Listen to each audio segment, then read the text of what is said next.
भूर्भुवः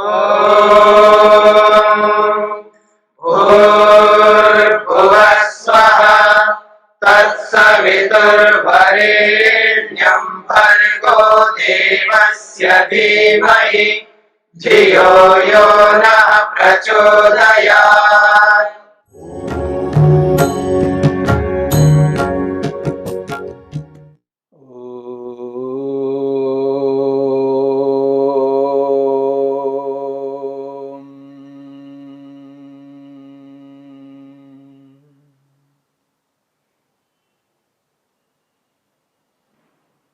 साधन पाद के पहले सूत्र की चर्चा में स्वाध्याय को लेकर के विचार चल रहा है। स्वाध्याय की परिभाषा करते हुए महर्षि वेदव्यास ने कहा है, स्वाध्यायः प्रणवादि पवित्राणाम जपो मोक्ष शास्त्र अध्ययनम वा। स्वाध्याय के दो स्वरूप बताए, एक मुक्ति को मोक्ष को देने वाले शास्त्रों का अध्ययन करना और दूसरा प्रणव यानी ओम। ओम सर्वरक्षक, आनंद स्वरूप, दयालु आदि पवित्र शब्दों, पवित्र वाक्यों और मंत्रों का जप करना स्वाध्याय का दूसरा विभाग है। स्वाध्याय के इन दो विभागों में से हमने मोक्ष शास्त्रों का अध्ययन करने के विषय में विचार किया। जो जो शास्त्र दुखों को दूर करने वाला है, जिस जिस शास्त्र से दुख दूर होते हैं, चाहे वो दुख भौतिक दुख हो या आध्यात्मिक दुख हो, भौतिक पदार्थों के ना होने पर जो दुख होते हैं, उन दुखों को दूर करने के लिए जो भी शास्त्र हैं, उन शास्त्रों को अपनाना है। मनुष्य को दुखी नहीं रहना है। मनुष्य दुखी होने के लिए संसार में नहीं आया है। मनुष्य संसार में आया इसलिए है कि दुख को दूर कर सके, जन्म मरण चक्र से हट सके और आनंदित रह सके। उसके लिए उद्यम मेहनत पुरुषार्थ करना है। उस पुरुषार्थ को कराने का माध्यम संसार है और ये शरीर है। शरीर में रह करके ही मनुष्य कर्म करके अपने लक्ष्य को पूरा कर सकता है। इसके लिए परमपिता परमेश्वर ने मनुष्य शरीर दिया है और इस संसार को बना करके दिया है, जिससे हम कर्म कर सके। और इस संसार में रहते हुए व्यक्ति को भौतिक रूप से बहुत सारे दुख प्राप्त होते हैं, क्योंकि शरीर में है। सर्दी लगेगी, भूख लगेगी, प्यास लगेगी। सर्दी, गर्मी, भूख, प्यास, बहुत कुछ व्यक्ति को होंगे शरीर में। शरीर के कारण से शरीर को ढकना भी होगा, वस्त्र भी चाहिए, रात्रि को सोने के लिए आश्रय भी चाहिए, मकान भी चाहिए, आने जाने के साधन चाहिए, बहुत कुछ व्यक्ति को चाहिए। जो हम सब इन बातों को जानते हैं, समझते हैं, पर जिनके न होने से व्यक्ति को दुख होता है, उन दुखों को दूर करने के लिए व्यक्ति को जानकारी प्राप्त करनी है। और जानकारी स्वाध्याय के माध्यम से, शास्त्रों को पढ़ने के माध्यम से ही, शास्त्रों को पढ़ करके ही व्यक्ति को जानकारी प्राप्त होती है। और ये जो स्वाध्याय है, दुख को दूर करने के शास्त्रों को पढ़ना, ये चाहे भौतिक रूप से मिलने वाले दुख हो, चाहे आध्यात्मिक रूप से अंदर से मिलने वाले दुख हो, आत्मा के बारे में, परमात्मा के बारे में, मन के बारे में, बुद्धि के बारे में जानकारी न होने के कारण से व्यक्ति दुखी होता रहता है। आत्मा के स्वरूप को नहीं जानता है, परमात्मा के स्वरूप को नहीं जानता है, अपने मन के स्वरूप को नहीं जानता है, इंद्रियों के स्वरूपों को नहीं जानता है। इस कारण से भी व्यक्ति दुखी होता रहता है। और एक आत्मा का दूसरे आत्मा के साथ क्या संबंध है, परस्पर किस प्रकार के व्यवहार करना चाहिए, इसके बारे में भी व्यक्ति को जानकारी ना होने से दुखी होता रहता है। दुख का कारण अज्ञान है, ना जानना है, ना समझ है। और उसको प्राप्त करना है तो स्वाध्याय करना, शास्त्रों को पढ़ना है, जिससे जानकारी मिल जाएगी, ज्ञान प्राप्त हो जाएगा। उससे व्यक्ति दुखों को दूर करता है, चाहे वो आध्यात्मिक दुख हो चाहे बाह्य दुख हो। यह है मोक्ष शास्त्रों का अध्ययन करने का अभिप्राय। यह स्वाध्याय का एक विभाग है। और स्वाध्याय का दूसरा विभाग है प्रणवादि पवित्र शब्दों, वाक्यों और मंत्रों का जप करना। जप मनुष्य को ईश्वर तक पहुंचाने का एक बहुत बड़ा माध्यम है। जप विशिष्ट कर्म है, विशेष क्रिया है जप। इसलिए महर्षि पतंजलि ने जप को क्रिया योग में स्वीकार किया है, जिसके माध्यम से योग संपन्न होता है, आत्मा परमात्मा का साक्षात्कार होता है। हमने समाधि पाद में जप को लेकर के विचार किया है। समाधि पाद के 27वें सूत्र में यह बात स्पष्ट की गई है, तस्य वाचकः प्रणवः। परमपिता परमेश्वर का मुख्य निज नाम प्रणव ओम है। उस ओम का जप करना है। तस्य वाचक प्रणव तज्जपस तदर्थ भावनम। उस प्रणव का जप करना है, ओम का जप करना है।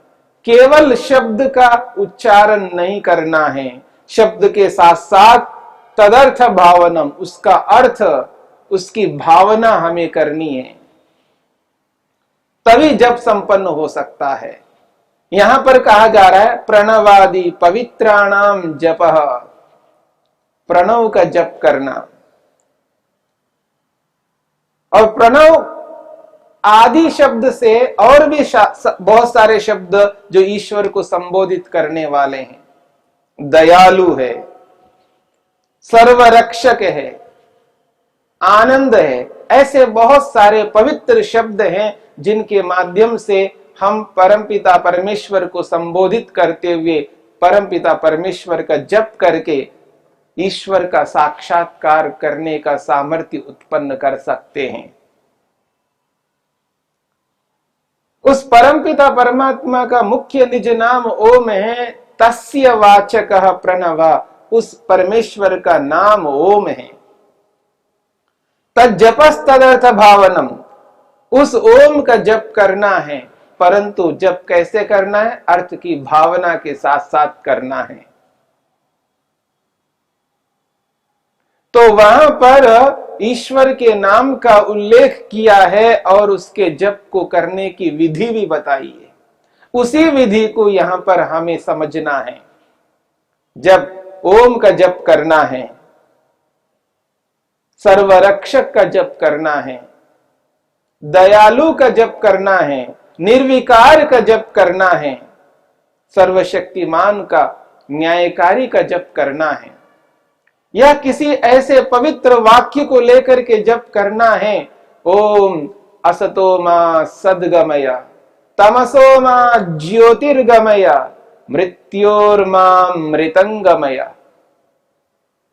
या साक्षात ईश्वरीय वेद के मंत्र को लेकर के जप करना है। ओम विश्वानि देव सवितर दुरितानि परासुव, यद भद्रम तन्न आसुव। ओम भूर्भुवः स्वः तत्सवितुर्वरेण्यं भर्गो देवस्य धीमहि धियो यो नः प्रचोदयात्। ओम त्र्यंबकं यजामहे सुगंधिं पुष्टिवर्धनम् उर्वारुकमिव बंधनान् मृत्योर्मुक्षीयमामृतात्। चाहे वेद मंत्र को लेकर के जप करें, चाहे किसी पवित्र वाक्य को लेकर के जप करें, या ओम का जप करें, जप तो करना है। बिना जप किए हम ईश्वर की ओर आगे बढ़ नहीं सकते। और ये जप आदमी के पाप कर्मों से बचाने वाला है।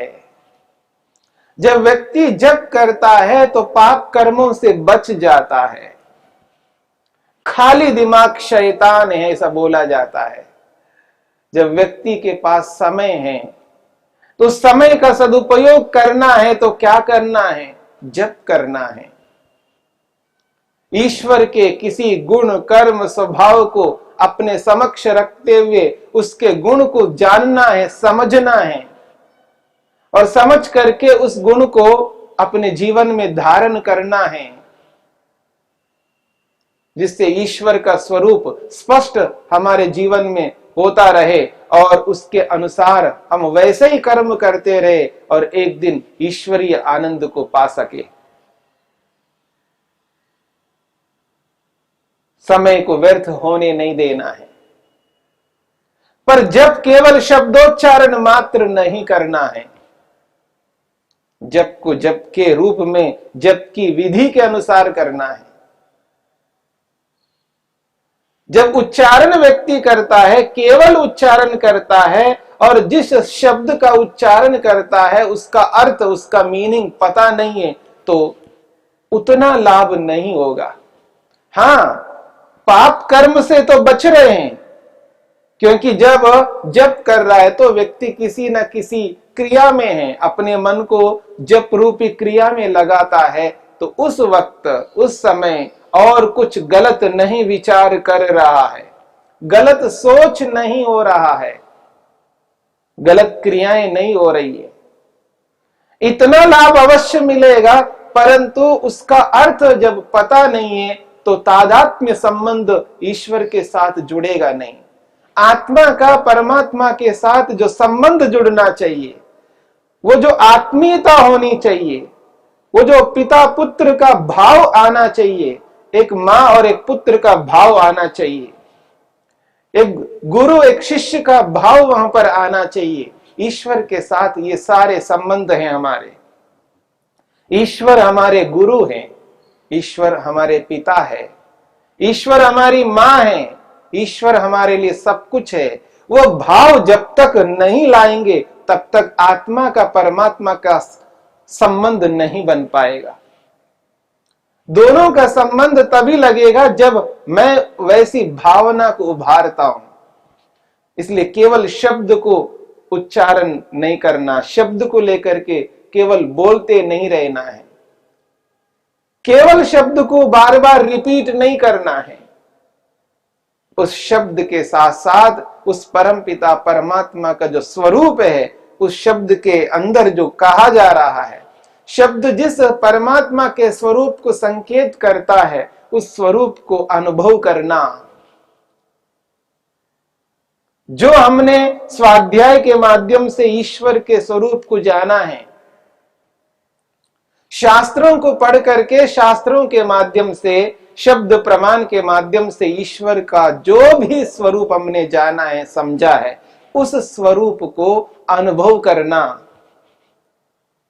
भले शाब्दिक रूप से अनुभव करना या अनुमान से अनुभव करना, पर ईश्वर के स्वरूप को अनुभव करते हुए जब उच्चारण करते हैं तो हमारा मन ईश्वर के साथ जुड़ेगा, ईश्वर में एकाग्र होगा और आत्मा ईश्वर के साथ आबद्ध होगा।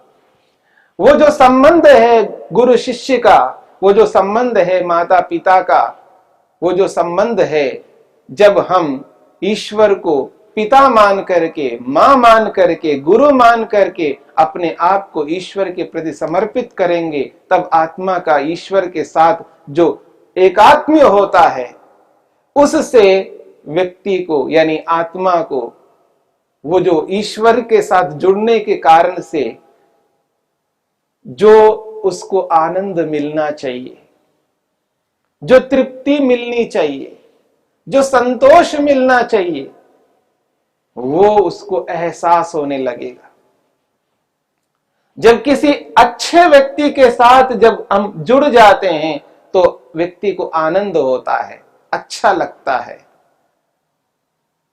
किसी अच्छे व्यक्ति, पुण्यात्मा के प्रति, धर्मात्मा के प्रति, नेक इंसान के प्रति जब हम जुड़ जाते हैं, उनके साथ में जब तक रहते हैं तब बहुत अच्छा अनुभव होता है, तृप्ति मिलने लगती है, संतोष होता है। अपने आप को ऐसा अनुभव करेंगे, मैं बिल्कुल सुखी हूं, दुखी नहीं हूं। ये तो मनुष्य के साथ जुड़ने पर ऐसा अनुभव होता है। तो जिस ईश्वर ने इस संपूर्ण ब्रह्मांड को उत्पन्न किया है, हमें शरीर धारण कराया है, हमें इन समस्त साधनों को दिया है, ऐसे परमपिता परमेश्वर के साथ जब हम जप के साथ जुड़ जाते हैं, उस स्थिति में हम ईश्वर के साथ जुड़ करके वो ही अनुभव करते हैं जैसे एक मनुष्य के साथ, अच्छे व्यक्ति के साथ जुड़ करके अनुभव करते हैं, बल्कि उससे हजारों, लाखों, करोड़ों, अरबों गुना अधिक अच्छा अनुभव करेंगे। क्योंकि ईश्वर है, ईश्वर से उत्कृष्ट दुनिया में और कोई वस्तु नहीं है। इसलिए ईश्वर जैसे उत्कृष्ट तत्व के साथ, पदार्थ के साथ हम जुड़ते हैं, तो हम भी ईश्वर के साथ जुड़ करके ईश्वर जैसा अपने आप को अनुभव करने लगेंगे। सुखी व्यक्ति के साथ जुड़ करके सुख जैसा हमको अनुभव होता है, तो दुखी व्यक्ति के साथ जुड़ करके दुखी जैसा अनुभव होता है। ठीक इसी प्रकार से जब हम ईश्वर के साथ जुड़ते हैं, ईश्वर के न्याय के साथ जुड़ते हैं, तो हमें भी ऐसा लगता है, हाँ मैं भी न्याय के साथ जुड़ा हूं, मुझे भी न्याय करना है। ईश्वर के सत्य स्वरूप के साथ जुड़ करके हमें भी यह एहसास होने लगता है, हाँ ईश्वर सत्य स्वरूप है तो मुझे भी सत्य करना है। ईश्वर न्यायकारी है तो न्यायकारी के साथ जुड़ने के कारण से हम भी न्यायकारी बनने लगते हैं। ईश्वर के साथ जुड़ने के बहुत अधिक लाभ हैं, हानि नहीं है। एक मनुष्य के रूप में रह करके यदि अपने प्रयोजन को पूर्ण करना चाहता है, तो ऐसे व्यक्ति को ईश्वर के साथ सदा जुड़े रहना चाहिए। और ईश्वर के साथ सदा जुड़े रहने का एक माध्यम है जप करना। ये जो जप है, ये जप ईश्वर के साथ हमको जोड़ता है, आत्मा को जोड़ता है। इतना ही नहीं, जप के कारण से कुकर्मों से बचेंगे, पाप कर्मों से बचेंगे। जप के साथ जुड़े रहने के कारण से हमारे में वो भाव उत्पन्न होंगे जो भाव नहीं है। जप के माध्यम से हमें ईश्वर के स्वरूप का उचित बोध होने लगता है। ईश्वर का जैसा स्वरूप है वैसा स्वरूप जब जप के माध्यम से अनुभव करते रहेंगे, और उसके जो संस्कार है उस अनुभूति के, वो संस्कार हमारे मन में पड़ते जाएंगे, और जो गलत संस्कार है वो दबते जाएंगे। उचित संस्कार जब मन के अंदर पड़ेंगे तो अनुचित संस्कार दबते जाएंगे।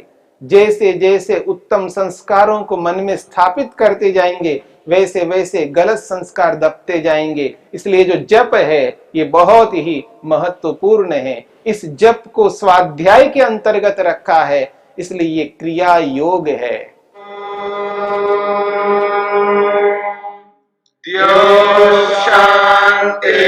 शांतिरंतरिक्षं शांति पृथिवी शांतिरापः शांतिरोषधयः शांतिः वनस्पतयः शांतिर्विश्वे देवाः शांतिर्ब्रह्म शांति सर्वं शांति शांतिरेव शांति क्षमा शांतिरेधि। ओम शांति शांति शांति।